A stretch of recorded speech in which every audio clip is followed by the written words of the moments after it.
แล้วตัวซวยกูมีเป็นแถวกูจะโมซุนกูจะมีเวทมนต์กูจะโมทนกับคนไล่ใจกูจะอยู่ใดกับคนคู่ใจกูมีข้องดีกูเก็บเอาไว้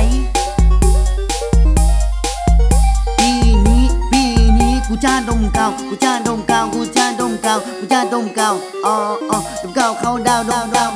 ดมกาวเขาดาวดมกาวเขาดาวดมกาวเขาดาวดมกาวเขาดาวดมกาวเขาดาวดมกาวเขาดาวผู้สาวบ่มากกะดมกาว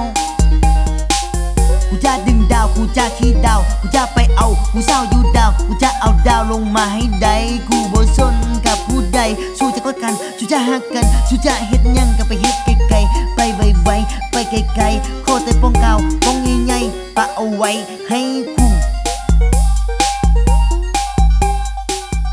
จะดมกาวให้หมดกูจะขี้มุดกูจะเอาดาวที่มันสุดกูจะบ่อดกูจะบ่ปุดกูจะดมกาวให้หมดโลกแล้วกูจะขี้มังกรอ้อมโลกขี้มังกรอ้อมโลก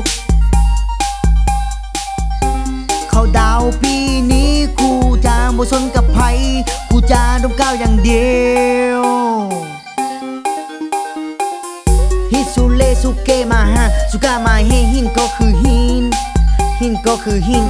มีคู่เขาดาวดมกาวเอากระไดบ่มีคู่เขาดาวดมกาวเอากระไดจะเอารุ่นใดรุ่นน้อยรุ่นใหญ่สาวแบบใดก็มีให้หมดโคตรแต่ให้ดมกาวเราจินตนาการไปเองบ่ได้สอนให้ผู้ใดดมกาวบ่ได้บอกให้ผู้ใดดมกาวแต่อยากบอกว่าดมกาวมันเฮ็ดให้เฮาเสียสติมันเฮ็ดให้เฮานั้นประสาทร้อนบางทีก็คิดไปเองบางทีก็จินตนาการไปเองบางทีคิดว่าตัวเองเป็นพระอินทร์บางทีคิดว่าตัวเองขี่มังกรบินอยู่ถึงฟ้าอ้อยลอยบ้าหนักอะไรเบาบ่ควรเฮ็ดได้